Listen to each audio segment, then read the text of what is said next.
وهي تجري بهم في موج كالجبال ونادى نوح ابنه وكان في معزل يا بني اركب معنا ولا تكن مع الكافرين قال سآوي إلى جبل يعصمني من الماء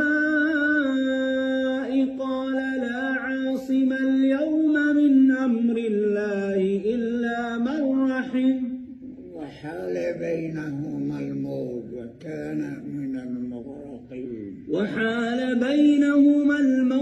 فكان من المغرقين وقيل يا أرض ابلعي ماءك ويا سماء أقلعي وغيض الماء وقضي الأمر واستوت على الجودي وقيل بعدا للقوم الظالمين. ما شاء الله. ونادى نوح ربه فقال رب إن ابني من أهلي وإن وعدك الحق وأنت أحكم الحاكمين.